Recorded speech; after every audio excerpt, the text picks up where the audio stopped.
ya con el nombre de la parashá Bereshit, que es la primera palabra de Juan 1.1, ya nos marca fuertemente, y creo que a lo largo del texto de Juan vamos a ir confirmando esto, esta orientación del texto de Juan con la Torá, especialmente veo con Génesis. ¿Sí? Hay una... Es como que Génesis ilumina, imagínense la vida de Yeshua, su obra, iluminada, pero con el foco de Génesis. ¿Se dan cuenta? Uno puede iluminar una escena de distintos ángulos, de abajo, de arriba, de atrás, y va a lograr distintos efectos. Parece que en el Evangelio de Juan se busca, entre otras cosas, este enfoque desde Génesis, y hemos visto también que este enfoque desde Jacob. Hemos visto la historia de la escalera, y Yeshua diciéndole a Natanael, bueno, cielo abierto, ángeles subiendo y bajando sobre el Hijo del Hombre, que es el inicio de la jornada de Jacob, cuando él emprende su camino, y con eso nos hemos quedado. Capítulo 1. Después capítulo 2 hemos visto la primera señal en Caná, que también lo relacionamos con la primera plaga de Egipto, etcétera. Y después vemos a Yeshua en el templo. Yeshua termina en el templo haciendo ese azote de cuerdas para volcar las mesas y demás. Y la comparación, la metáfora del templo. ¿Sí? 46 años tardaron los constructores en construir el templo de Jerusalén, y vos lo vas a destruir en 3 días. O lo vas a levantar en 3 días, ¿no? Y entonces genera esa confusión, y dice el texto que hablaba del templo de su cuerpo. Así que ahí también queda sembrada un pequeño contrapunto, ¿sí? Yeshua versus el templo, ¿sí? Yeshua versus el templo. Y eso lo vamos a ver en los 4 evangelios en realidad. Una tendencia un poquito antitemplo, que tiene todo un trasfondo político de los que eran a favor del status quo del sistema y los que eran antisistema. Y evidentemente la palabra de Juan el Bautista era antisistema o anti-status quo. ¿Sí? Y Yeshua, vamos a ver en esta para allá, que trabajó mucho con Juan el Bautista. Eso lo vamos a ver, pero es importante saber que el ministerio de Yeshua está solapado con el ministerio de Juan el Bautista. No son dos cosas distintas. No en cuanto apareció Yeshua, Juan el Bautista se fue a su casa o se fue a la cárcel. Hay un solape. ¿Sí? Y ese solape, pensemos, nos lleva a pensar que mínimamente estaban coordinados, mínimamente había algo en común, sino cómo iban a estar haciendo juntos lo mismo, ¿no? Entonces, esto es interesante, lo digo ahora al principio, pero vamos a tratar de llegar sobre el final. El Evangelio de Juan es muy valioso porque nos da datos que otros evangelios no nos dan. Por ejemplo, ¿sí? Si uno va a Marcos, dice que cuando Juan fue encarcelado, apareció Yeshua diciendo: el reino se ha acercado, arrepiéntanse y demás. Y pareciera de ese sentido que nunca estuvieron juntos como el ministerio. Estuvo primero Juan y después Yeshua. Ahora Juan, el Evangelio de Juan nos propone un área de superposición, ¿sí? Con una transición suave. Y esto es muy interesante porque lo que hace Juan acá, de alguna forma, es conectar más a Yeshua con lo que venía de antes, ¿sí? Yeshua con el Bautista. El Bautista, profeta a la antigua. El Bautista, profeta al estilo de Elías, ¿sí? A la vieja usanza, Los lugares por donde Elías andaba eran los lugares donde Juan el Bautista después va. ¿Se dan cuenta? Hace como un revival, un remake, como se llama, una nueva edición, porque no en vano dice el texto que él fue en el poder de Elías. Juan el Bautista fue en el poder de Elías. O sea, tenía el mismo perfil profético y demás. Entonces, algunos inclusive dicen, bueno, Elías fue Juan el Bautista y Yeshua fue como un segundo Eliseo. O sea, algunos pueden también pensar en ese paralelismo. Pero bueno, vayamos al capítulo 3 de Juan. La segunda parashá se llama parashá Nakdimon, ¿sí? Les recuerdo que esta división de parashá o en porciones tiene que ver con una visión personal de entender a los evangelios como la Torá de Yeshua, ¿sí? Como la instrucción de Yeshua, como el legado espiritual de Yeshua, ¿sí? Y estamos analizando el Evangelio de Juan desde esa perspectiva, ¿sí? Entonces nos interesa mucho conectar el Evangelio de Juan con la Torá. Pero no caprichosamente, forzosamente, sino apenas reconocer las conexiones evidentes que hay. ¿Se dan cuenta? No es que yo quiero que el Evangelio de Juan se conecte con la Torá, no. El Evangelio de Juan está tan conectado a la Torá que hasta nosotros rápidamente nos podemos dar cuenta. ¿Sí? Por ejemplo, el inicio. Bereshit, en el principio, era el verbo. Después, la historia de Natanael, de Jacob, de la escalera. Después, el primer milagro, la primera señal, el agua en vino. ¿Mm? Y ahora, en el capítulo 3, nuestra segunda para allá, que es capítulo 3 y 4, yo la llamé Nicodemo. ¿Sí? Nicodemo griego, Nakdimon sería como la traducción al hebreo. Ah, mira. Nakdimon, pero el texto habla de Nicodemos. ¿Sí? ¿Qué significa Nicodemo en griego? A ver. Con eso, sí. Nicodemo. Nicodemos. Con esa. Sí, con ese. Nicodemo, en griego con ese, Nicodemos. Vivimos en democracia. Demo. Democracia. Demografía. ¿Sí? Pueblo. Demagogia.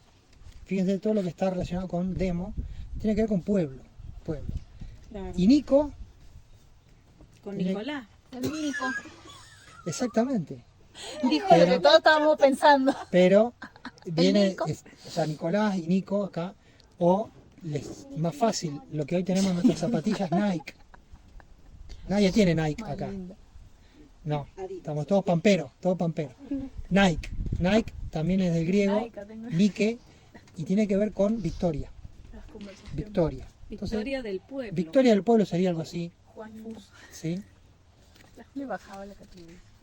Y Nicolaos, que Nicolás también es lo mismo, significa lo mismo, ¿sí?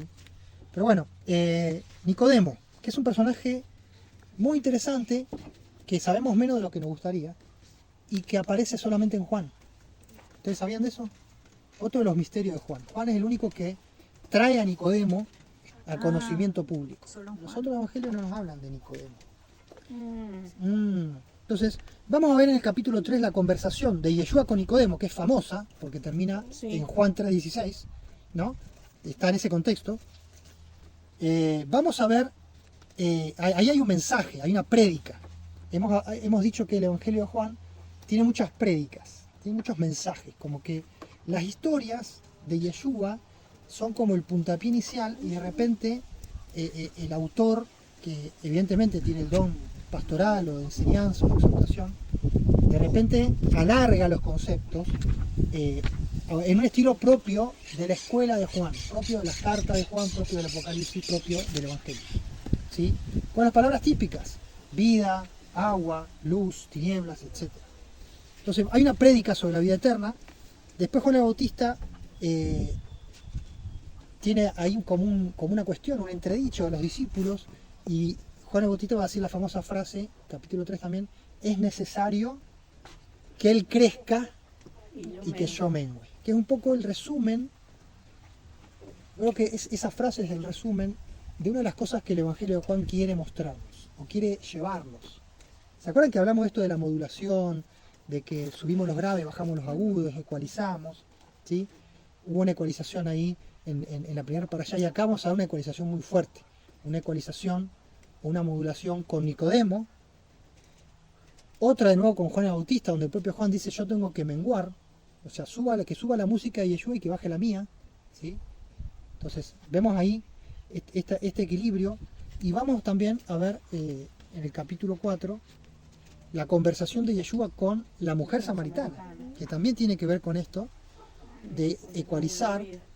Después Yeshua vuelve a Galilea, capítulo 4, y finalmente aparece la segunda señal de Yeshua, que es una curación a la distancia.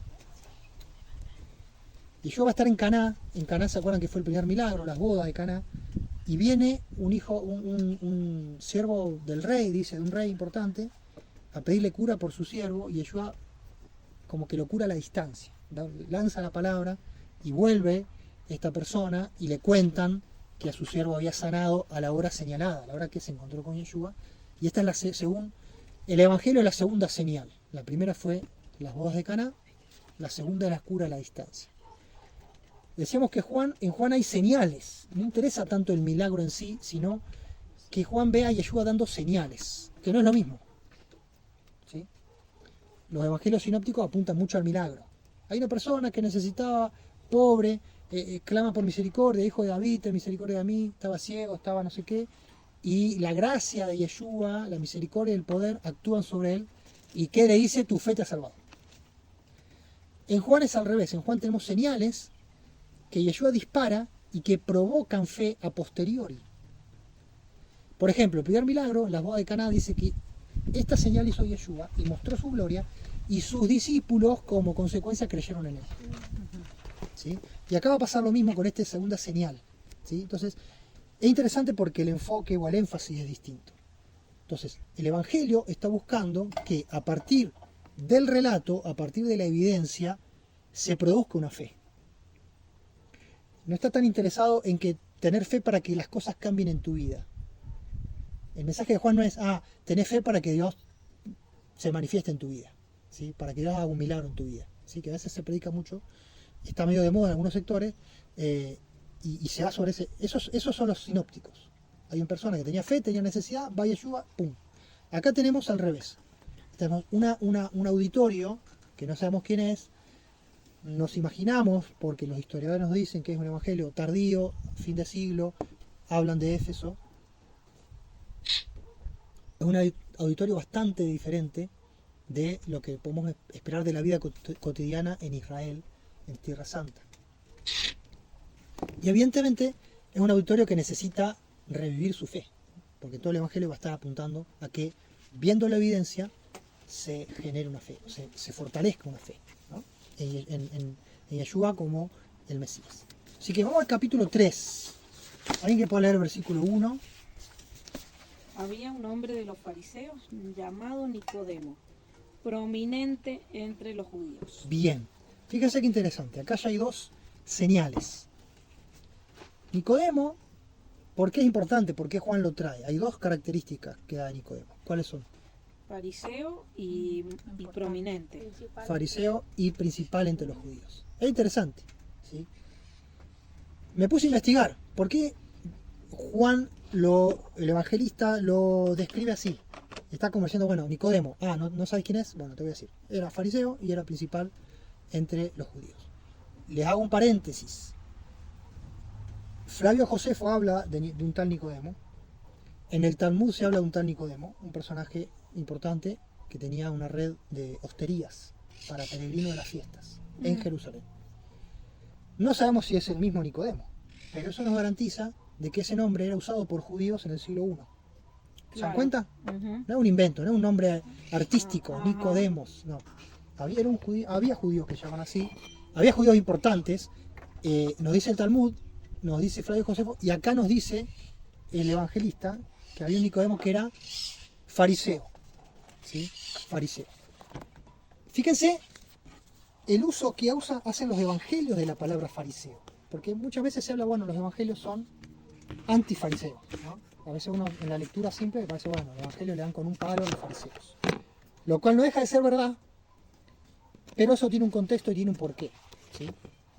Siempre que hay una animosidad es por causa de algo, y la causa evidentemente era, por un lado, el rechazo al Mesías, que generaba a su vez cierta confrontación, y otras cositas más que ya vamos a hablar. El Evangelio de Juan habla de los fariseos 20 veces, menciona 20 veces. ¿Cuántos capítulos tiene Juan? 21. 21, o sea, casi, digamos, uno por capítulo. Uno por capítulo. Mateo, ¿cuántos capítulos tiene? 28. Bien. Bueno, ya tiene medalla de oro, cuadro de honor ya. No, la bandera. 28. Y La de la Mateo nación. menciona a los fariseos 29 veces. O sea que más o menos en proporción una por capítulo, estamos parejo. Marcos, ¿cuántos capítulos tiene? 16. Le tiraste los apuntes antes de... Sí. Y Marcos menciona 13 veces a los fariseos. Un poquito menos de una vez por capítulo. Lucas, ¿cuántos capítulos tiene? 24 creo. Muy bien. No, Muy bien, no, exactamente. no, pero- Bien. Pero no es porque me he estudiado eso, realmente no sé por qué me acuerdo. Bueno, Lucas, que tiene 24 capítulos, menciona a los fariseos 28 veces. O sea, un poquito más de una vez por capítulo. Por capítulo. ¿Qué conclusión sacamos? Podemos decir que el evangelista Juan, o el evangelista del Evangelio de Juan, estaba muy enfocado y ensimismado con los fariseos. No. Más o menos los menciona parejo como todos los evangelistas. Entonces, tiene un trato, digamos, no extremista. Está en consonancia con los evangelios. No hay nada para sacar, decir, bueno, en Juan vemos eso. ¿Sí? Ahora, cuando se habla de los judíos, dice principal entre los judíos. Ahora, paremos. El que está escribiendo entonces no es judío. ¿Se dan cuenta? Si dice principal entre los judíos, ¿no tendría que haber dicho entre nosotros los judíos? No ¿No? Entre necesariamente. ellos los judíos. No sé, yo pienso que no necesariamente. No. No hay una... Bueno, cuando se menciona a los judíos, ya se los adelanto, no siempre se está queriendo decir la misma cosa. ¿Está bien? Porque muchas veces se usa judíos o los judíos hablando de los habitantes de la provincia de Judea. Así como se dice los galileos o los Eso te iba a samaritanos. decir, cuando acá las Biblias dicen judíos, pero me parece que cuando fue escrito esto, no sé si estaba muy en ese término propio, judío. Bueno, judíos sí. Claro, la denominación Sí, ya en ese está. momento se Judío- refería a qué. Judea. A lo mismo que nos referimos hoy, no. Sí, No, judíos o son los en que parte volvieron. sí. Judíos, se empieza a hablar de judíos cuando es el retorno de Babilonia a la provincia de Judea. Entonces hay una provincia de Judea, antes era un reino de Judea, y todos los que vuelven ahí son judíos aunque sean de otra tribu. ¿Está bien?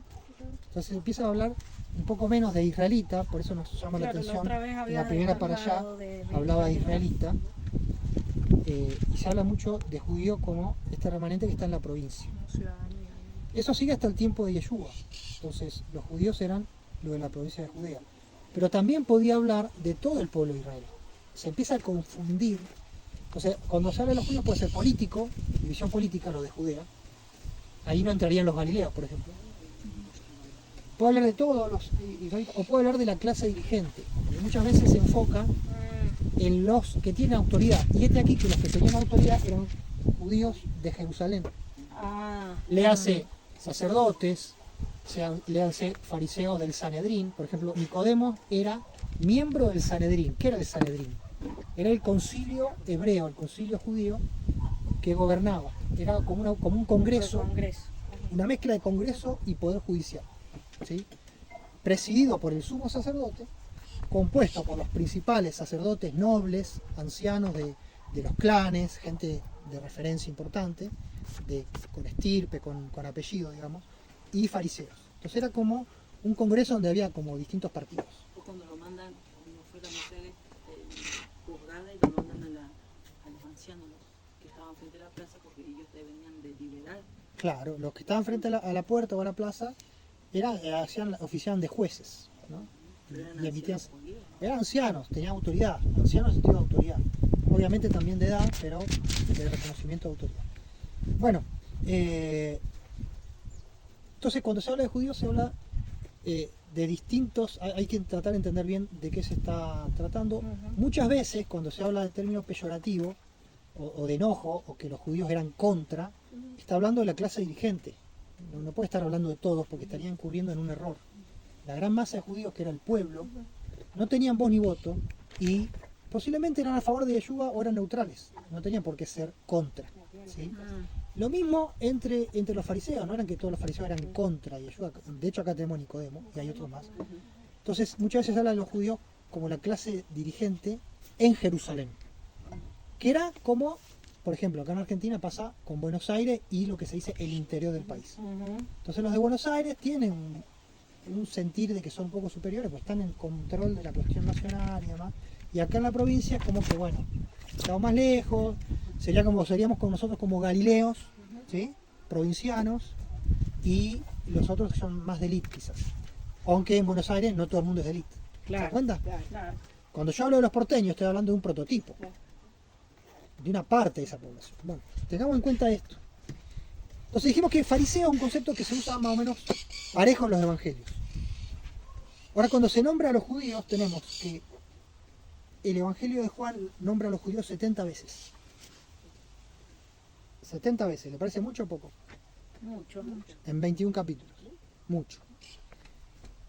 En Mateo aparecen 5 veces, con esa denominación. En Marcos 6 veces. En Lucas 5 veces. ¿Sí? Esa palabra. Judíos. Entonces, hay, evidentemente, ahí sí una gran distorsión. ¿Se dan cuenta? El Evangelio de Juan está basado quizás en una polémica o en una tirantez, porque la mayoría de las menciones a los judíos eran que no creían, ¿sí? O que se oponían, o que algunos de ellos pasaban a creer, o que algunos creían y no lo decían, ¿se acuerdan? O sea, Ujú. entonces hay una cuestión, y algunos dicen, bueno, hay una clara animosidad. Ahí tenemos que volver al tiempo histórico, y dijimos que este Evangelio probablemente se escribió el año 80, 90 del siglo I. Quiere decir que se escribió después del año 70. Ah, La realidad en el año 70 es que los romanos destruyen Jerusalén, destruyen el templo. Mm. Los discípulos de Yeshua no participan en la revuelta contra los romanos. Repito, los discípulos de Yeshua, la iglesia primitiva que se llama, los mesiánicos, no se rebelan. Los mesiánicos estaban en Jerusalén, con Jacobo, el hermano de Yeshua, con todos los que estaban en Jerusalén, no se acoplan a la rebelión general que une al pueblo con los sacerdotes. En el año 66 se unen la casta, digamos, la casta que sería el sacerdocio, la clase alta, con el pueblo contra los romanos. Antes, la casta, digamos, el sacerdocio, se oponía al pueblo para que el pueblo no se levante. Por ejemplo, mandaron a la cruz a Yeshua para que el pueblo no se levante y haga sedición. Es necesario que uno muera por el pueblo y no que todo el pueblo perezca en los romanos. ¿Se dan cuenta? Esa era la doctrina. La doctrina del status quo sacerdotal era: no hagamos lío con los romanos, seamos sumisos. Eso se rompe en el año 66. Una decisión que es negativa y drástica porque termina muy mal. Los creyentes en Yeshua, ya la mayoría de los apóstoles acaban de morir. Pablo, Pedro, mueren un poco antes. El propio Santiago, hermano del Señor, muere en el año 62, martirizado. No están de acuerdo con esa rebelión y se tienen que ir, porque lo estaban obligando a ser parte. Eso generó una gran animosidad, porque los trataron de traidores. Entonces, estos judíos trataron de traidores a los mesiánicos, que se fueron a una ciudad llamada Pela, en Jordania, subsistieron ahí. ¿Se dan cuenta? Después de eso nada fue igual. Nada fue igual. ¿Por qué? Porque se asoció el concepto mesiánico, seguidor de Yeshua, con no sos nacionalista. Claro, no te metes. Y en realidad se jugaron. no se jugaron en una decisión mal tomada. Pero bueno, no vamos a entrar a juzgar todo esto, sería tema de otra charla. Entonces, ¿qué pasa? A partir de ahí hay una animosidad entre los fariseos, que son los que después del año 70 lo único que queda son los fariseos. El sacerdocio muere, todo el clan sacerdotal desaparece, quedan los fariseos nada más, que pasan a ser los voceros del judaísmo tradicional. Evidentemente hay una gran animosidad entre ese grupo fariseo y los mesiánicos. ¿Está bien? Eso va a ser algo que no se va a curar y que va a generar una grieta cada vez mayor, lamentablemente. Recién ahora hay algunos intentos por tratar de cerrar esa grieta. Entonces, quizás eso se ve reflejado en el interés del Evangelio de Juan de mencionar tanto a los judíos, de hacer este contrapunto, que el camino de estos fariseos, de estos judíos, no es el camino de Yeshua. Porque en su contexto actual estaba sucediendo eso. ¿Está bien? Ahora, si yo a eso lo acepto, puedo pensar que en el tiempo propio de Yeshua la situación no era tan así, que se agravó con el tiempo. ¿Está bien? La situación entre la fe mesiánica y la fe no mesiánica se agravó con el tiempo. ¿Está bien? Entonces, Claro. quizás en el tiempo de Yeshua no es así, y quizás los evangelios sinópticos, que son más tempranos, lo reflejan porque hacen mucho menos mención, pero muchísimo menos, 5 o 6 contra 70. ¿Está bien? Pero bueno, este es nuestro Nicodemo, un principal entre los judíos. Se acerca a Yeshua de noche y le hace la pregunta. En realidad no le hace la pregunta, ¿qué le dice? ¿Se acuerdan qué le dice? Lo podemos leer. Este vino a Jesús de noche y le dijo: Rabí, sabemos que has venido de Dios como maestro, porque nadie puede hacer las señales que tú haces si Dios no está con él. Respondió Jesús y le dijo: en verdad te digo que el que no nace de nuevo no puede ver el reino de Dios. Bien, ahí dice que han visto muchas señales. Señales que el evangelista no relata. ¿Sí? Porque lo único que hizo Yeshua en Jerusalén, según el Evangelio de Juan, es el azote de cuerdas. ¿Está bien? Y las bodas de Caná, que fue en Galilea. O sea, posiblemente no se enteraron. En Judea no tenían por qué enterarse. Entonces, evidentemente, otra cosa que hemos dicho es que Juan también pareciera como que da por sentado o sabe que los otros evangelios están escritos. ¿Se acuerdan que lo dijimos en la introducción? Entonces dice, bueno, hay muchas otras cosas que hizo Yeshua. Pero yo acá les cuento estas pocas para que ustedes crean. ¿Sí? Como diciendo, si quieren conocer más, tienen a Marcos, tienen a Mateo, tienen a Lucas. Ahora, escúchenme porque yo quiero que ustedes se enfoquen en algo y ese algo es creer. Bueno, entonces, fíjense la primer respuesta de Yeshua a Nicodemo. ¿De cierto? O digo, en el griego original muchas veces cuando dice de cierto, aparece la palabra amén. ¿Sí? Amén, amén. ¿Sí? Estoy diciendo la justa. De cierto dice amén, traducido, digamos, amén, transliterado del hebreo al griego. Fíjense qué interesante. O sea que son palabras hebreas, amén, es hebreo.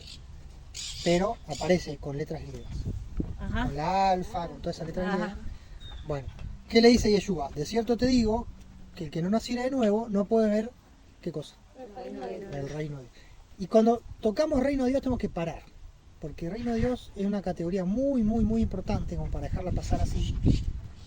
Y muchas veces para nosotros el reino de Dios es una sola cosa, pero una cosa es el reino de Dios en Mateo y otra en Juan y otra en Hechos.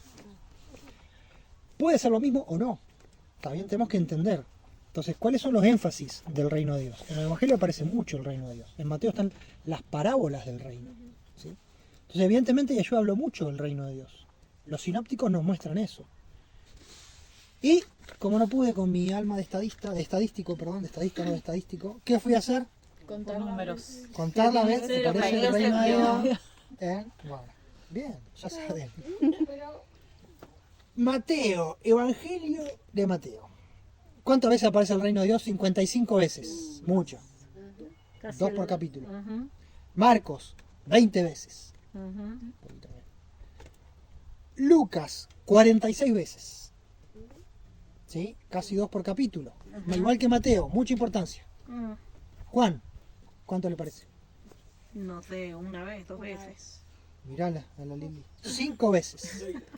Pero 5 veces en 2 textos nada más. Acá y después en un texto que Yeshua le dice al sacerdote cuando está arrestado, Mm, mi reino No es no es de este mundo. Si fuera de este mundo, mis servidores pelearían, pero no es de este mundo. Pero Vení, dame. sí, a mí más que la cantidad de veces, vos ves, Nicodemo, y está el relato del Evangelio, que de alguna forma, vamos a decir, usa a Nicodemo para llegar a un punto.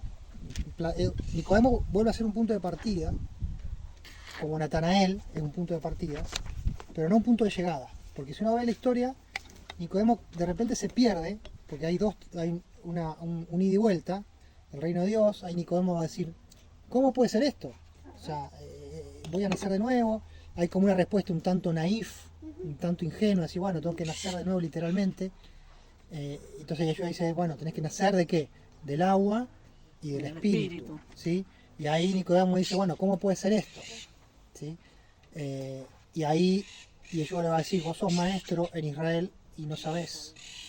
Y ahí empieza a hablar, nosotros hablamos de lo celestial, si lo dice lo terrenal, de lo que sabemos hablamos, y después va a venir la metáfora de la serpiente, como Moisés levantó la serpiente en el desierto, es necesario que el Hijo del Hombre sea levantado para que todo aquel que Que cree, cree. y ahí ya arranca el mensaje de la vida eterna, el verso 16 en adelante. Y ahí en más, no se nos habla más de Nicodemo, no hay un cierre en la historia, no dice, Nicodemo entendió, Nicodemo dijo, maestro, yo quiero nacer de nuevo, no sé, se arrepintió, se enojó, no sabemos más, ¿se dan cuenta? Se inicia la charla, pero lo importante no es Nicodemo, lo importante es el mensaje. Lo importante es el mensaje y es que el que está del otro lado y que recibe el Evangelio encuentra en Nicodemo alguien con quien asociarse, que nos pongamos en el lugar de Nicodemo. Entonces Nicodemo sirve como ese partener que, como viste cuando están los boxeadores, que está practicando, y el otro es un partener, uno que lo hace practicar, pero el que va a ir a la pelea es uno, el otro lo ayuda. Entonces acá Nicodemo entra de una forma, o sea, el evangelista lo usa Nicodemo para hacer de partener, para que tiene unos guantes con Yeshua, y ahí viene el mensaje de Yeshua. ¿Está bien? Entonces, más allá de lo que pasó en esa noche, ¿sí? Cuyos detalles no sabemos mucho porque la historia no sigue. ¿Se dan cuenta? Nicodemo desaparece y va a aparecer así como muy naturalmente en el capítulo 7 y en el capítulo 19. En esas ocasiones aparece defendiendo a Yeshua. Como algo dado por cierto. Significa que entendió el mensaje. Claro, pero Creyó. según esta charla, no pasa nada. Ahora, interesante que esta charla nos quiere enfocar en el reino. O sea, está un fariseo, que es miembro del Sanedrín, del concilio, alguien que sabe, y hay un concepto de reino. Y Yeshua va a dar una dimensión nueva del reino. Entonces, ¿cuál es el punto acá? ¿Cuál es lo que el evangelista quiere que nosotros nos enfoquemos? En de qué hablamos cuando hablamos de reino. O una propuesta de que hablemos de reino en los términos en que Yeshua le habló a Nicodemo. ¿Me siguen? Entonces acá hay como una vuelta de rosca al tema del reino. Que si uno ve lo que yo le dije, Mateo 55 veces, Marcos 20, Lucas 46, era un tema importante. Cuando uno va a Hechos capítulo 1, y Yeshua ha resucitado, los discípulos dicen, Señor, restaurará el reino Israel en este tiempo. No le toca a ustedes saber los tiempos y las sazones que el Padre puso en sola voluntad. O sea, era un tema, era el tema. El tema. ¿Sí? Ahora, era el tema visto desde una óptica nacionalista y política. Ajá. ¿Está bien? Mm. Ahora, ¿será que Juan está predicando esa misma cosa? Juan está predicando un reino diferente.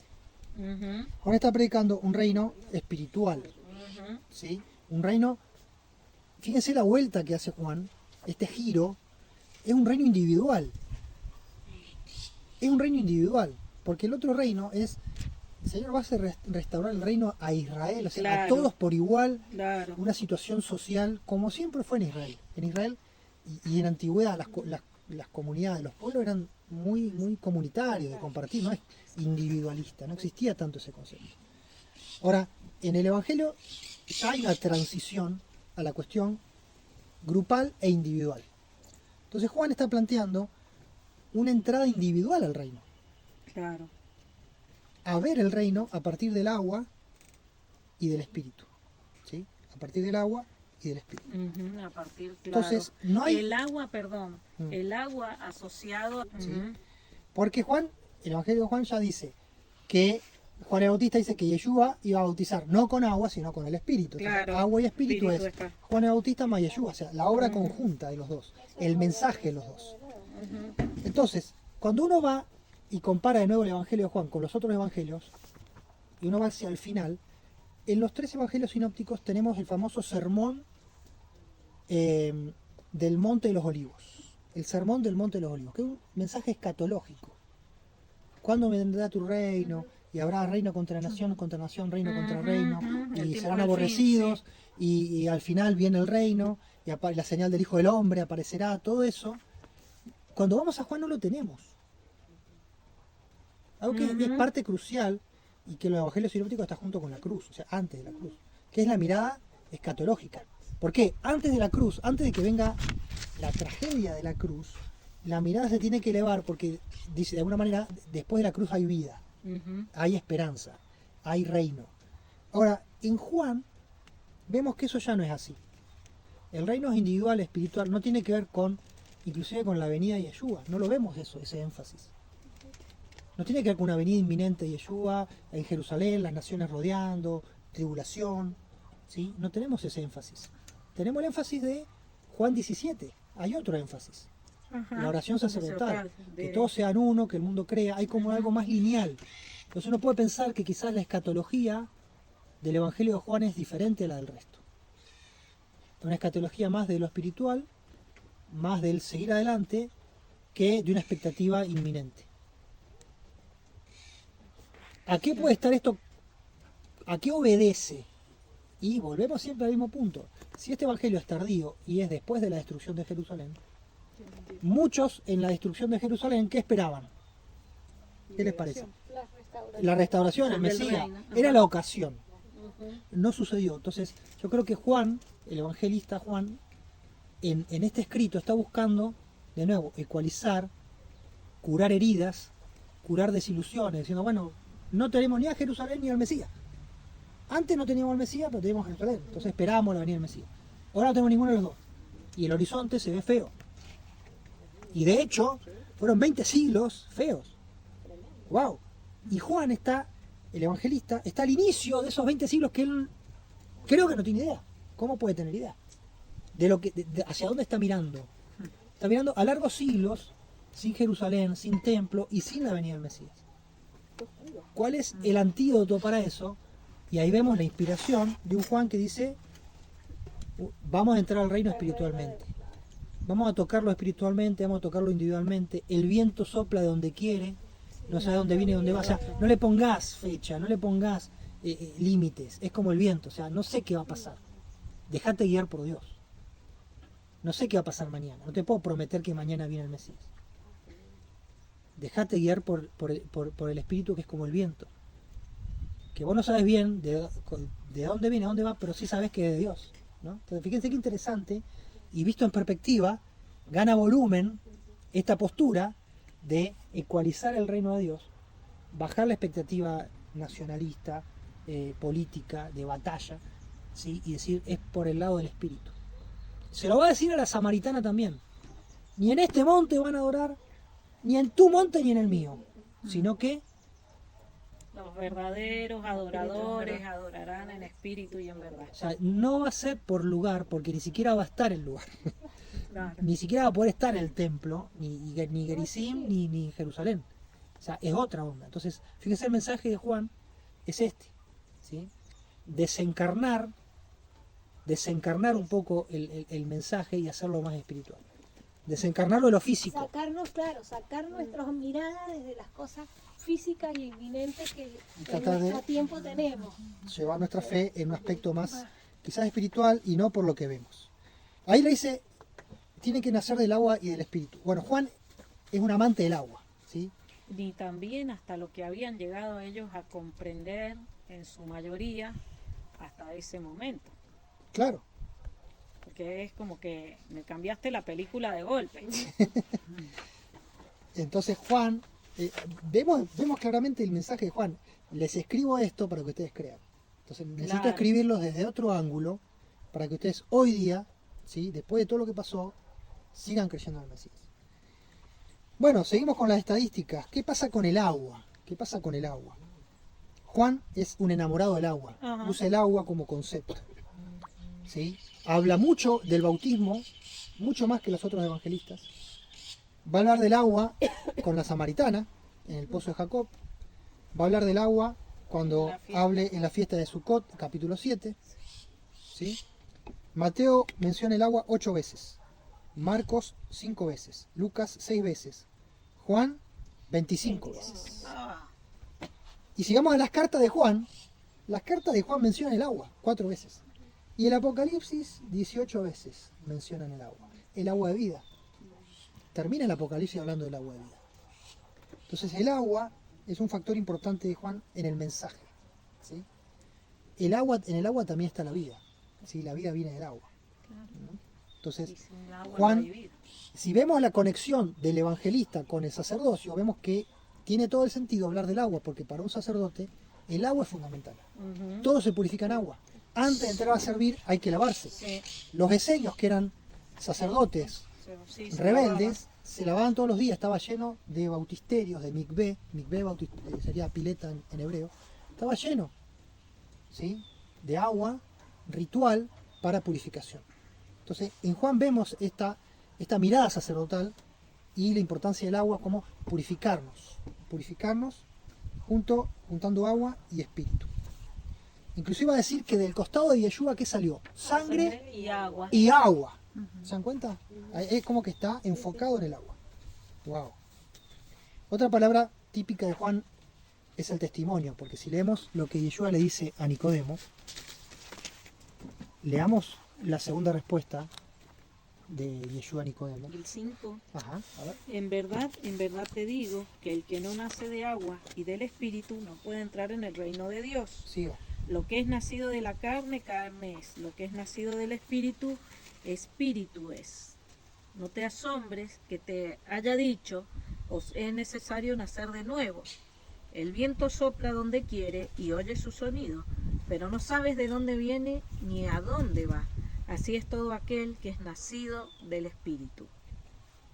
¿Sigo? Sí. Respondió Nicodemo y le dijo, ¿cómo puede ser esto? Jesús respondió y le dijo, tú eres maestro de Israel y no entiendes estas cosas.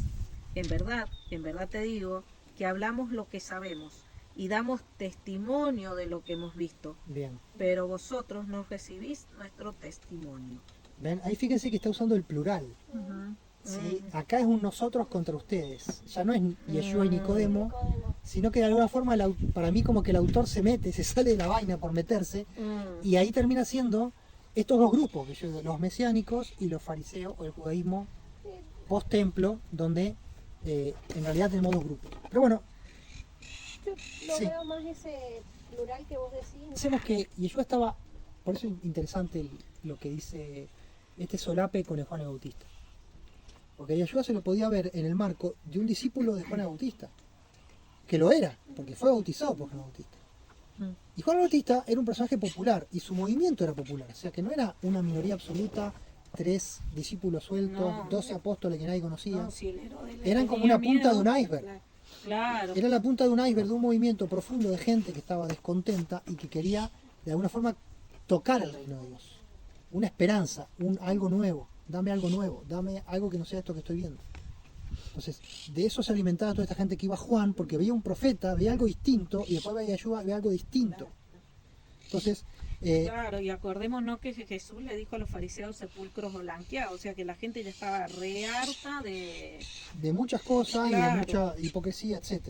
Ahora fíjese el concepto de testimonio, porque Lili leíste que dice, damos testimonio. Y testimonio es otra de las palabras favoritas de Juan. Y otra de las palabras que tienen que ver con la Torá, con el Levítico. Cuando alguien tiene que declarar algo, ¿sí? Si alguien es culpable, si hizo o dejó de hacer, tiene que haber dos testigos, tiene que haber un testimonio. Y si alguien se curaba, hay que tener un testimonio del sacerdote, alguien tiene que dar testimonio de que la cosa era verdadera. Claro. Y acá el Evangelio de Juan está mostrando que ellos están dando testimonio de una cosa verdadera. Isaías habla también mucho de ser testigo, los he llamado para que sean mis Exacto. testigos. Entonces fíjense, Mateo, vuelvo a las estadísticas, discúlpenme, pero creo que está bueno porque nos muestra el contraste. Mateo habla de testimonio 2 veces, Marcos 0 veces, Lucas 1 vez. En los otros libros del Nuevo Testamento, junto en todos los otros libros, 3 veces. 2 más 1 más 3, 6 veces. En todos los libros que no son de la escuela de Juan. En el Evangelio de Juan, 14 veces. En las cartas 7 veces y en Apocalipsis 9 veces. Entonces el tema juanino, digamos, Era es el importante. testimonio. ¿Sí? Entonces lo ve de ese ángulo, dar testimonio. ¿Para qué? Para darle formalidad. Dar testimonio si yo estoy juramentando, yo acá me comprometí delante del juez y estoy diciendo, jura decir toda la verdad y nada más que la verdad. Entonces hay un testimonio, no es que yo digo, vos decís, sino que acá hay algo, un acto legal. Entonces como se ve por todos lados este bagaje sacerdotal y de la Torá. ¿Bien? Claro, acá el mismo Jesús es Gran pregunta. Todo este mensaje, después de lo que hemos leído del reino de Dios, hemos leído que, no lo hemos leído, pero así como Moisés levantó, en el verso 14, la serpiente en el desierto, ¿sí? Es necesario que el Hijo del Hombre, hay una metáfora, Sí. ¿sí? Bueno, ¿esa metáfora es original? Todo este mensaje, todo este enfoque, ¿qué les parece a ustedes? ¿O viene de otro libro de la Biblia? La serpiente la levantó Moisés en el desierto. Sí, pero espiritualizar la historia de la serpiente. Ya hay otro versículo donde dice la serpiente. Que la engañó a él. Porque habla de salvación relacionada con la serpiente. Sí. No es simplemente Serpiente que me antigua, curé. dice en algún otro lado. Bien. Cuando habla que Jesús La le serpiente pisó antigua. la cabeza de la serpiente, cuando habla que dice de que la serpiente le hirió a la mujer, ¿no es eso? Sí. Hay otros lugares donde se espiritualiza, decís vos. Claro, Sí, hay. la historia, no, pero la historia de Moisés, no, cualquier Ah. serpiente. No, la historia Y aparte que habla, viste, cosas, dice, te he dicho las cosas terrenales y no las No entendés. las entendés, ¿cómo vas a entender? ¿Cómo te voy a las entender las espirituales? espirituales? O sea, no tenemos el mismo diálogo, el mismo Claro. idioma. Bueno, No entendés lo que so, tu idioma original porque vas a hablar otro idioma. Y así como Moisés levantó la serpiente del desierto. si yo les digo, En Mateo 8:20 hace la mención. Moisés levantó la serpiente. yo les digo, Acá la salvación. entre el machete del mensaje de Juan 3. Encontré el ¿De dónde se machete del macheteó? bosquejo. Así que yo no me machiteo. Porque este mensaje es, o podemos decir que todo este mensaje es de Yeshua de punta a punta, que parte es de Yeshua y parte es del predicador, ¿sí? Sobre todo cuando empieza a hablar, porque de tal manera, y sigue hablando, y sigue hablando, y sigue hablando, pareciera que es el evangelista que está ampliando el concepto, y que no es Yeshua diciéndoselo a Nicodemo. A Nicodemo.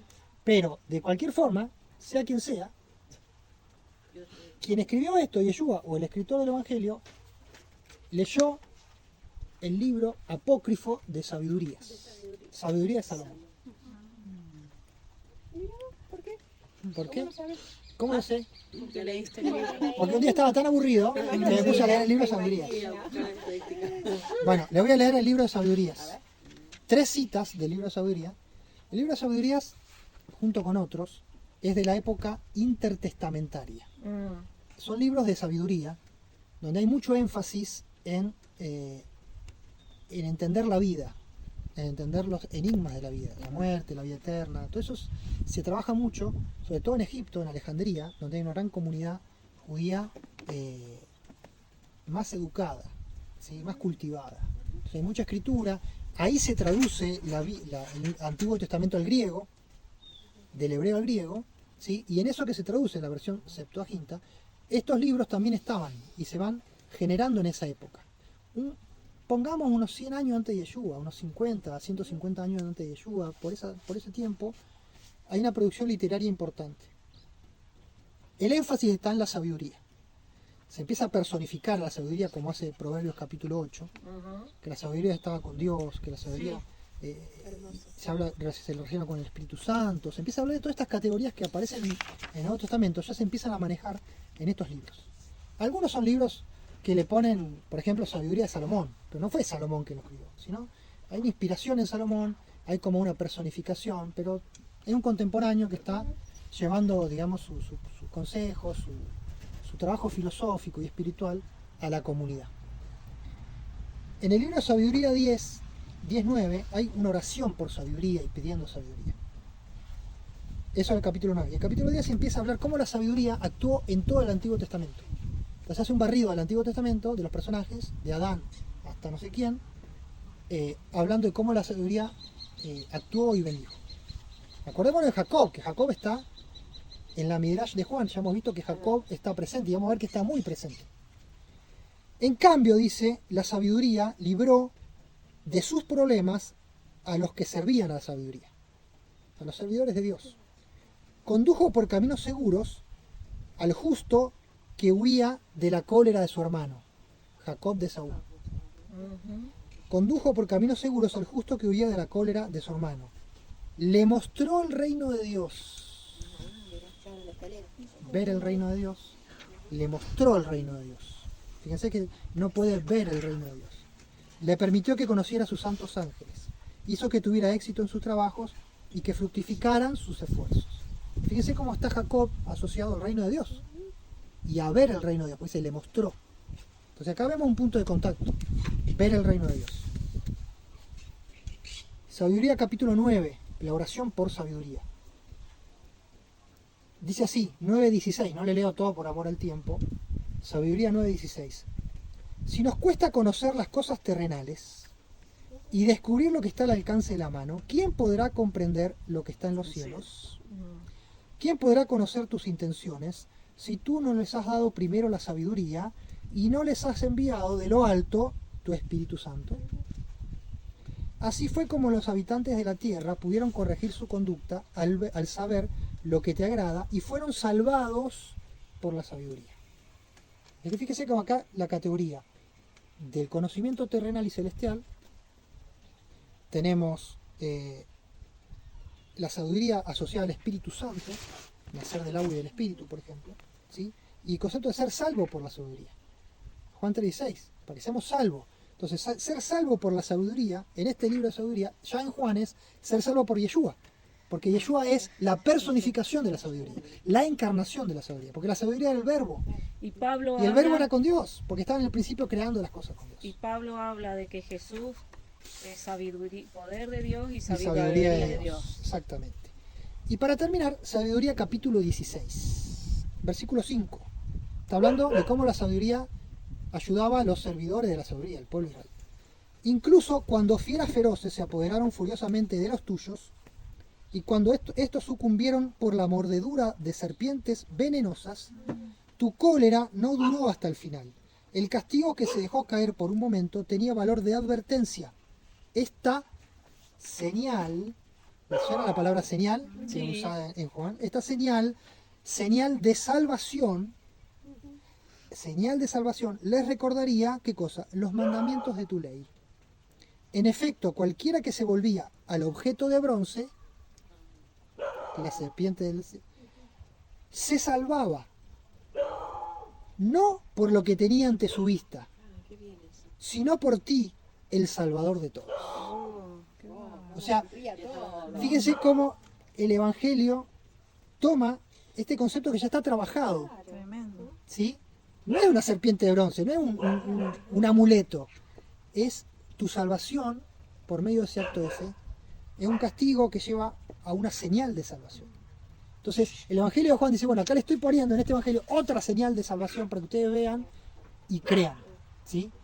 Así que, o Yeshua o el evangelista leyeron sabiduría. ¿Les parece? Sí, Qué bueno.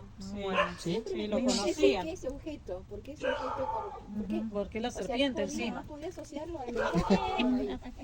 Bueno, Para mí eran cosas como, no entiendo. ¿hacemos otro recreo? Bueno, seguimos entonces. Sí. Hemos visto entonces el mensaje de Nicodemo, toda esta historia. Después el capítulo 3 termina con lo que habíamos mencionado de la necesidad de menguar Juan y Yeshua a crecer. Toda esta transición que involucra a mucha gente, ¿no? Porque hay muchos discípulos dando vuelta que están con Juan, muchos van con Yeshua, muchos se quedan con Juan. Entonces va a haber tipo una tirantez de grupos parecidos, el de Juan y el de Yeshua. En el fondo todos buscaban más o menos lo mismo, pero con matices. Y ahí llegamos al capítulo 4. ¿Sí? Vayamos al capítulo 4. El capítulo 4 nos va a mencionar que Yeshua va a terminar volviendo a Galilea vía Samaria. ¿Sí? El Señor se enteró de que los fariseos tenían noticias de él. Se decía que Yeshua bautizaba y atraía más discípulos que Juan, aunque de hecho no bautizaba a Yeshua sino a sus discípulos. ¿Sí? Y decidió entonces abandonar Judea y volvió a Galilea. Si uno va un poquito antes,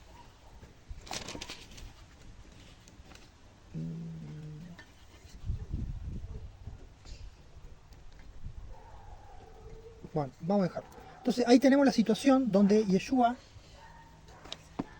va rumbo a Galilea y después cuando llega a Galilea lo van a recibir los galileos bien.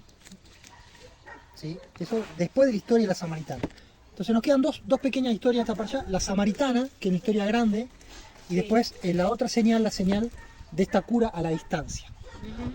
Yo asumo que más o menos conocemos la historia de la mujer samaritana. La podemos resumir así. Yeshua llega al pozo de Jacob en Siquem, ¿sí? La ciudad de Siquem o Sicar.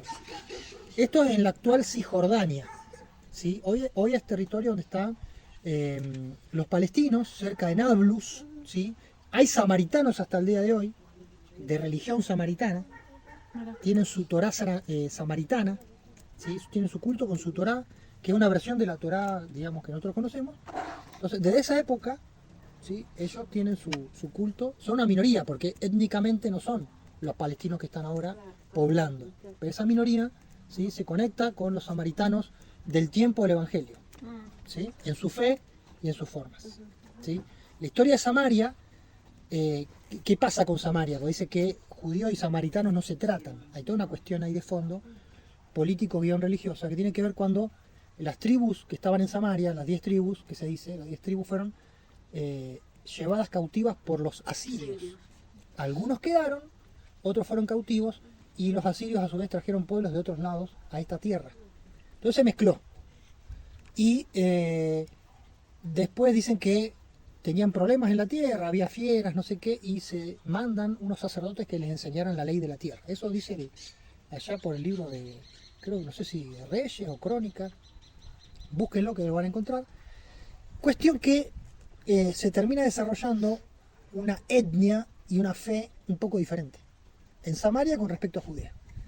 En Judea, donde se respeta, digamos, toda la tradición del templo y demás, se va a generar una animosidad cuando los judíos vuelvan del cautiverio a su ciudad y los samaritanos ya sean otra entidad.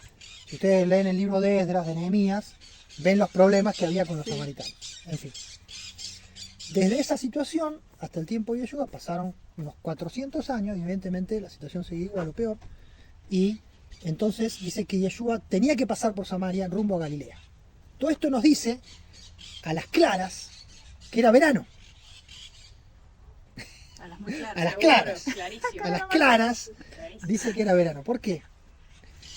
Había varias formas de ir de Jerusalén a Galilea. Una era por bordeando el río Jordán, que era una llanura, pero que en verano era insoportablemente caluroso. La otra era ir por las montañas de Samaria, que era más fresco. Tenías también más pueblos donde abastecerte. En el otro lugar era medio desierto, tenías que dormir en cuevas y demás. Entonces, se especula que como fue por ese lado, pudiendo ir por otro camino, ¿sí? Entonces era verano y entonces era mejor ir por ahí por una cuestión de cansancio y de trajín, de ir caminando 100 kilómetros. 100 ¿Ok? kilómetros. No. No, Juan, 98. Eran 100 kilómetros. 100 ¿no? kilómetros aprox, sí. Sí, como acá Potrerillo. Si no más, en línea Era un recta, maratonista el señor entonces. al 50 Potrerillo. Bueno, Aupayat. sí, en torno de 100 kilómetros. Y subida y bajada, camino a tierra, sandalia, etc. Entonces, nosotros habíamos quedado con que Yeshua estaba en la Pascua en Jerusalén. Y después termina yéndose, está con Juan, va a Jerusalén, en fin. Entonces, después de la Pascua es el inicio de la primavera, o sea, tiene sentido. ¿Sí? Que era después de la primavera, entonces ya hacía calor. Si hay algo de cronología en este relato, que vemos que Juan en general busca ser un poco más cronológico que los otros evangelios. Sí. Bueno, yo quiero que nosotros repasemos los puntos principales de esta historia porque vamos a ver que están espejados o son, digamos, son construidos a partir de un midrash. ¿Qué es un midrash? Es una asociación de textos.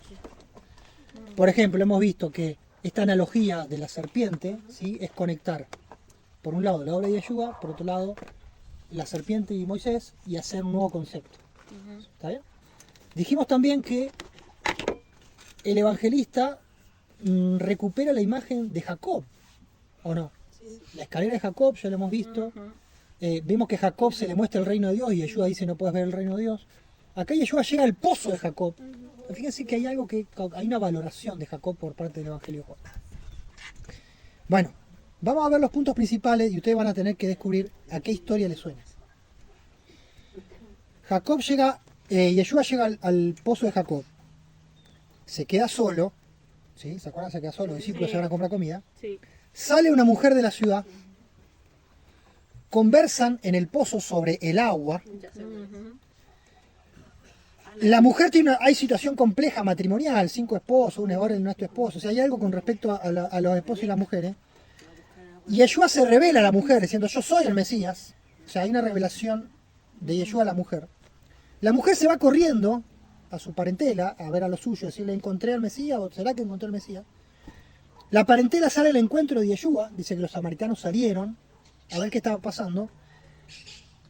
Le dan la bienvenida, o sea, esta parentela le da la bienvenida a Yeshua y Yeshua se queda un tiempo con ellos en Samaria. Bueno, todos estos puntos están en una historia. Acá Sofi parece que ya la encontró. Pero va a buscar esposa para esa.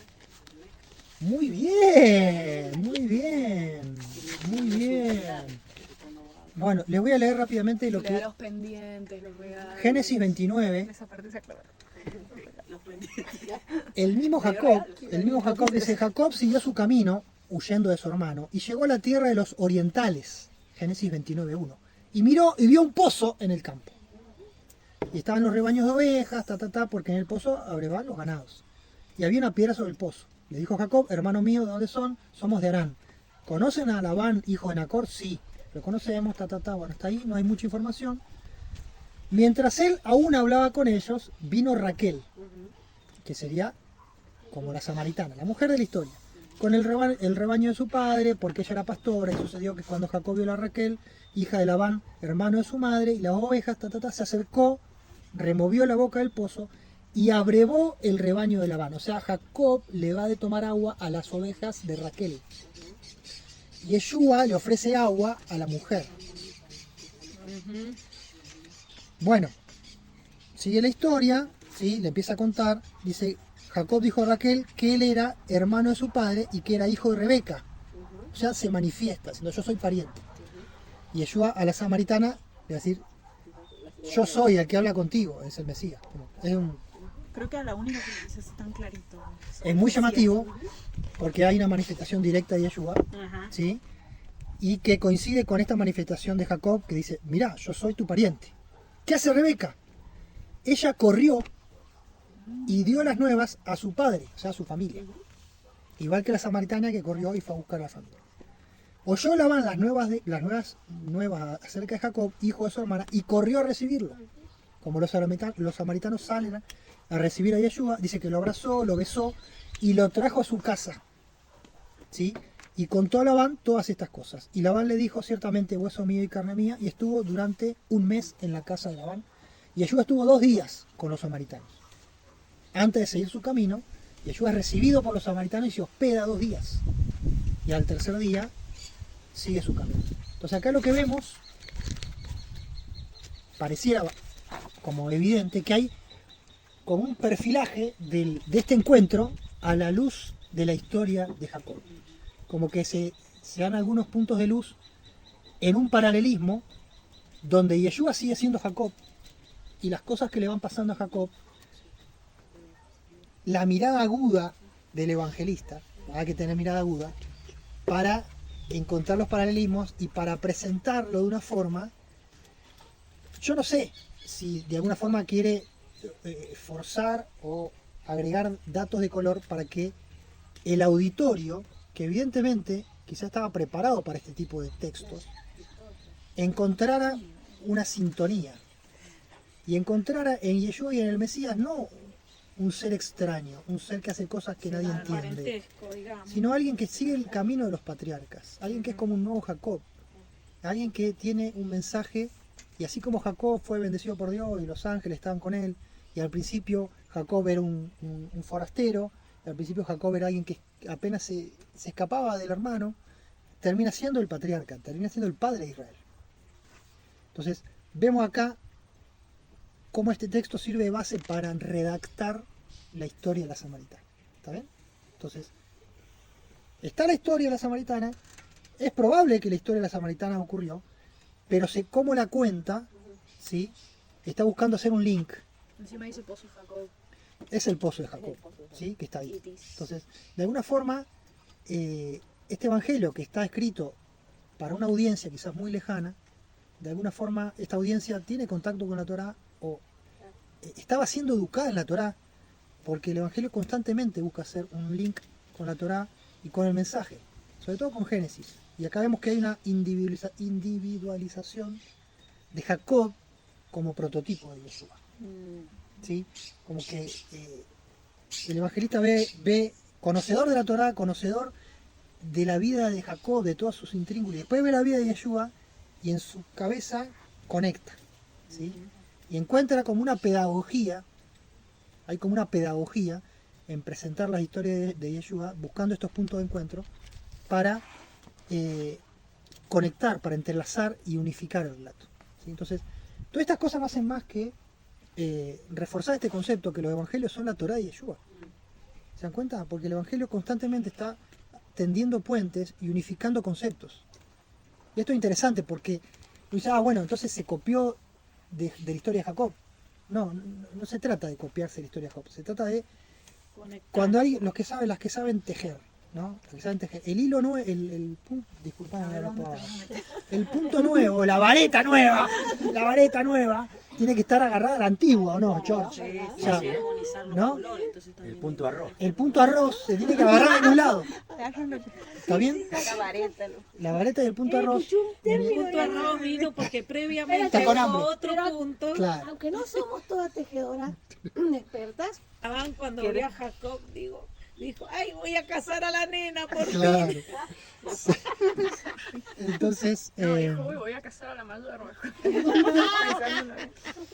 Bueno, exacto. Entonces, fíjense cómo esta situación, inclusive la cuestión matrimonial de la samaritana, que tuvo 5 maridos y Jacob tuvo 4 esposas, también por una cuestión confusa, digamos, tuvo de 4, Labán. tuvo 2 y 2 Concubinas, pero eran 4. Bueno, entonces acá eran 5. O sea que No era la misma categoría. No. Pero bueno, acá también no era, tuvo esposo y el último que No no era. era. entonces Concubina. tenemos ahí, claro, tenemos ahí la historia. Entonces el evangelista teje la historia de Yeshua, ¿sí? En el paño, ¿sí? Como cuando dan el bordado, en el paño de la Torá. Fíjense qué lindo. ¿Está bien? Claro, se nota que un gran conocimiento, ya sacerdote, un gran conocimiento. Hay un gran manejo Tenía de la letra historia. el hombre. Claro. Como Pablo. Voy a cambiar de manualidad. No era Tenía que letra tenía como que Pablo. Era la concha. No, así no, papilla.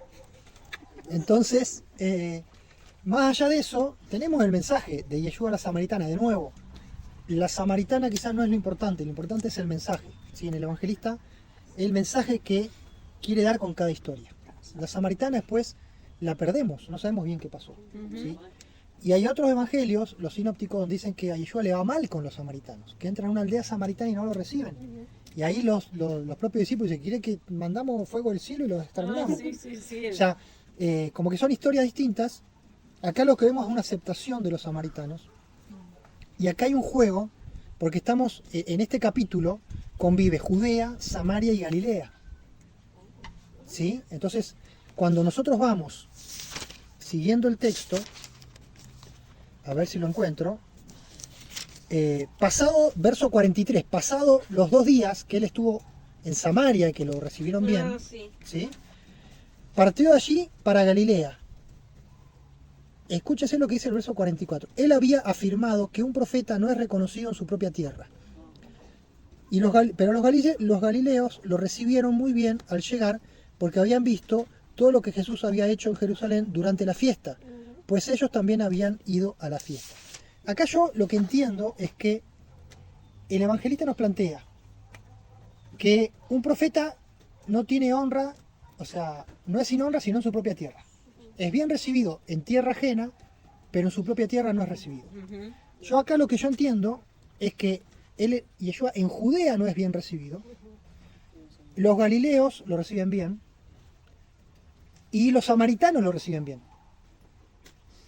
Entonces, lo que dice acá Juan es que Yeshua no es recibido como profeta en su propia tierra en Jerusalén, Claro.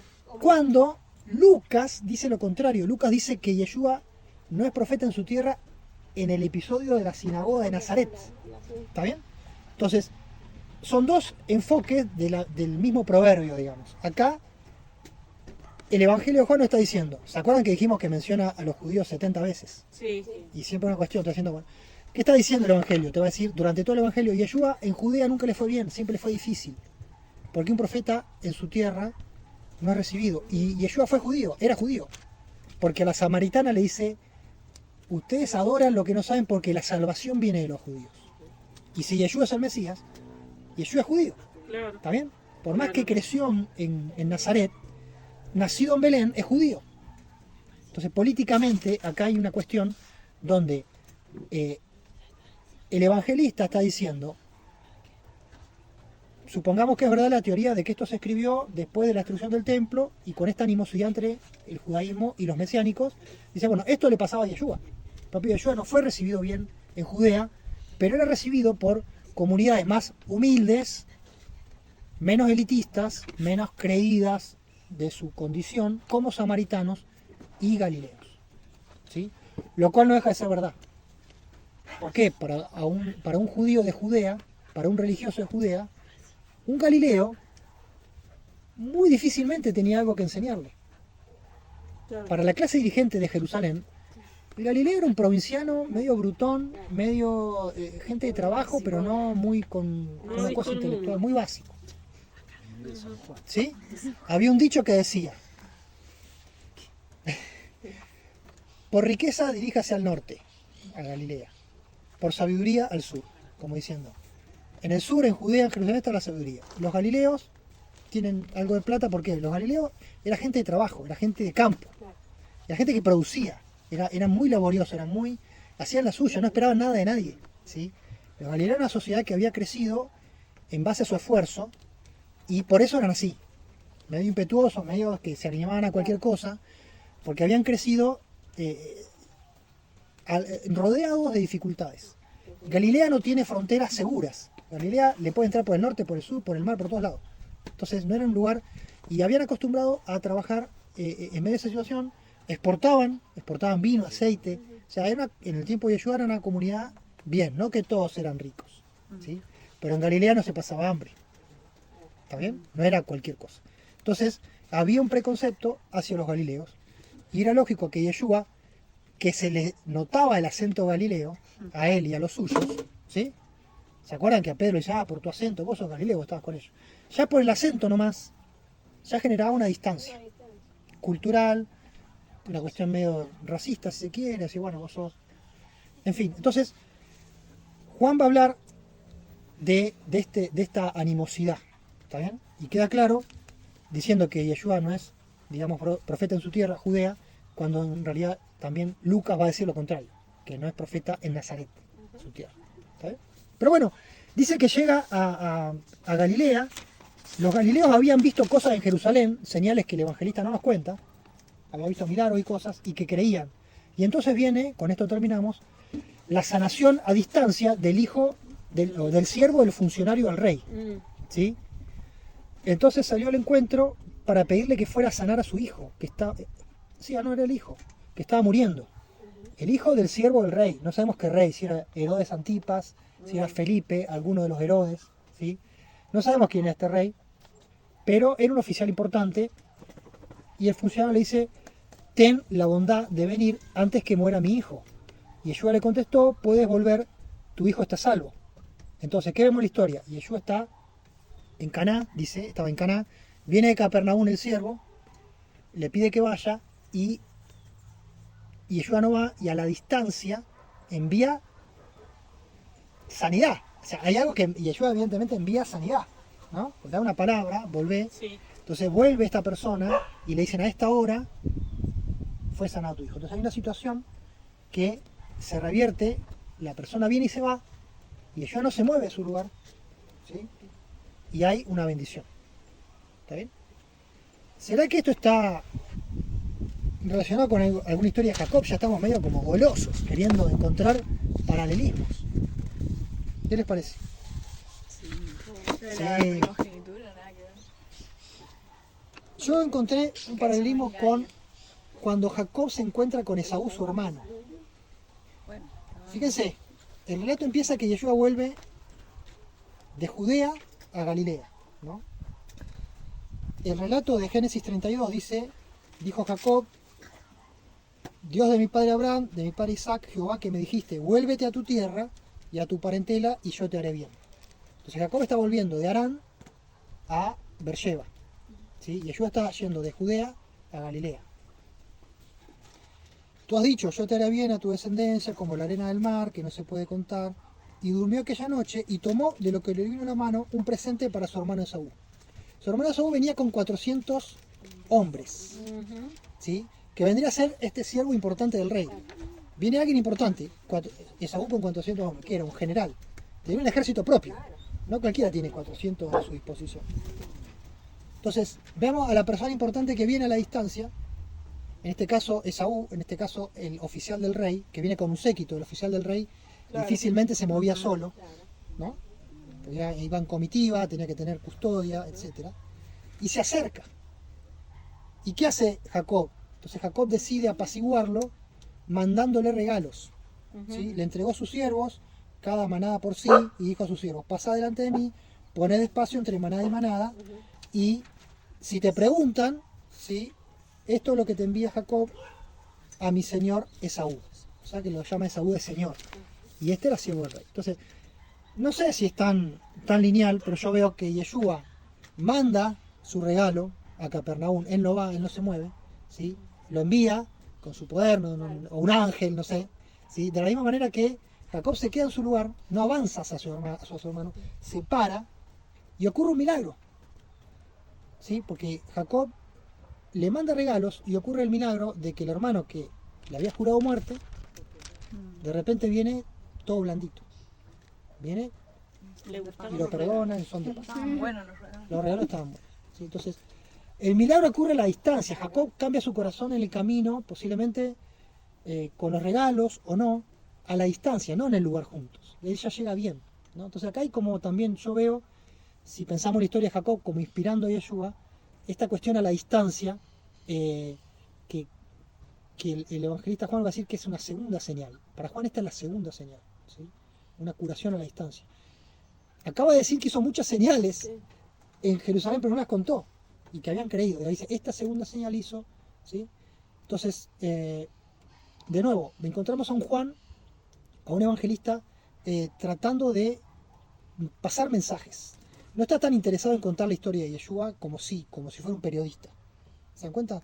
No está tratando de decir, bueno, hizo esto, hizo lo otro, una cronología, una biografía. Está tratando de elegir puntos, de elegir hitos en la vida de Yeshua, hitos con otras personas, ¿sí? Nicodemo, Samaritana, a este oficial del rey, como que va eligiendo sus historias para llegar a su cometido, ¿sí? Para lograr dar señales que lleguen a su auditorio. En esta, digamos así, en esta cruzada, ¿sí?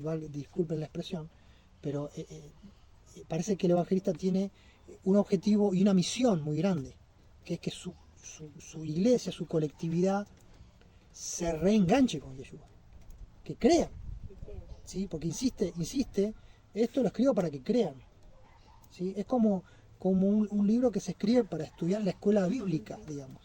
¿Está bien? Es como un manual de escuela bíblica y el foco es que esa congregación crea. ¿Sí? Han pasado muchos años, ha habido dificultades, ¿sí? Llegan otras voces, hay otras religiones también hablando al oído de estas personas. Entonces el evangelista está con una tarea difícil y compleja, que se refleja en esta forma tan enigmática en que va construyendo su evangelio. Buscando relatos, ecualizando, partiendo, digamos, de historias y terminando con un mensaje, con una prédica, ¿no? Tratando de pasar el mensaje de distintos ángulos y, sobre todo, hilvanando las historias de Yeshua con la Torah. Para él, evidentemente, es muy importante esto. Y está evidentemente dirigido a un público determinado, porque así como dicen que Mateo era para los judíos, por eso habla tanta profecía y qué sé yo, pero esto también, Claro, porque es para gente que conocía la Torá, para gente que conocía, estaba de alguna manera conectada con todas estas historias de la Torá. sí. Y que evidentemente hay una necesidad de un mensaje un poco más profundo, no solamente de contar lo que Yeshua hizo, sino que hay una profundidad, buscando, digamos, por un lado, hacer pie en la Torah y por otro lado, desarrollar los conceptos como la vida eterna, como la importancia del Espíritu Santo, como trazar caminos, por dónde desarrollar mi fe, por dónde andar este discipulado de fe, ¿no? Entonces yo creo que encontramos en el evangelista una misión compleja ante un escenario complejo y él necesita ir caminando quizás inclusive por un camino medio angosto donde él necesita quizás despejar confusión, malentendidos o desvíos y tratar de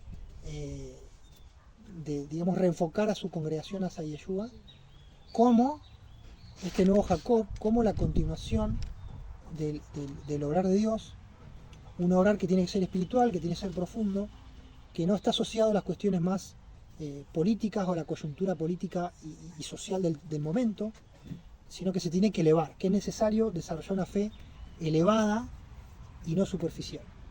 Una fe que no está basada en Jerusalén, una fe que no está basada en el templo, Que ¿sí? trasciende. Que no trasciende y que no está arraigada, que Dios no es un Dios arraigado a un lugar y la fe y el obrar de Dios no está. Por eso este obrar a distancia también, fíjense qué interesante. Ujú. Yeshua obra a la distancia, no hace falta estar cerca de Yeshua para que Él obre físicamente, sino hay una distancia. Con la samaritana dice, ni en este templo ni en el tuyo, o sea, no va a ser por cuestión de espacio físico, sino por cuestión de actitud y de sintonía espiritual. Entonces, evidentemente está trabajando lentamente para sentar las bases de una nueva forma de vivir la fe, ¿sí? Esto es interesante porque nos va a ayudar a entenderlo mejor en todo lo que viene, ¿no? En todo lo que viene en el Evangelio. Que no les voy a spoilear. Así que bueno, fue una para allá con grandes descubrimientos, ¿sí? Hemos hablado de Nicodemo, hemos visto el libro de sabiduría como fuente inspiradora y que nos aclara todas estas categorías. Y que el reino de los cielos no era solo para el judío, La importancia- sino para el que creía el testimonio. Este concepto del testimonio, del reino de Dios, ¿sí? Este bajarle, digamos, las expectativas políticas al concepto del reino, en contrapartida de los otros evangelios, porque está en la necesidad de conducir a una congregación que necesita saber por dónde va a seguir. Es lo que dijimos. Y durante 20 siglos Jerusalén estuvo lejos, ¿sí? Y todavía el templo está lejos, ¿sí? Entonces no era posible esperar al templo, esperar a Jerusalén, esperar a una restauración política para seguir andando en la fe. Había que seguir sin eso. Había que soltar, o sea, levantar vuelo, ¿sí? No podíamos seguir de forma terrestre, teníamos que levantarnos. Esto es lo que Juan nos lleva a elevarnos para poder avanzar en medio de una situación que es realmente adversa porque genera la ausencia de hitos y de íconos de la fe judía, ¿no? Jerusalén, el templo, etc. Bueno, interesante. Para allá, Nicodemos.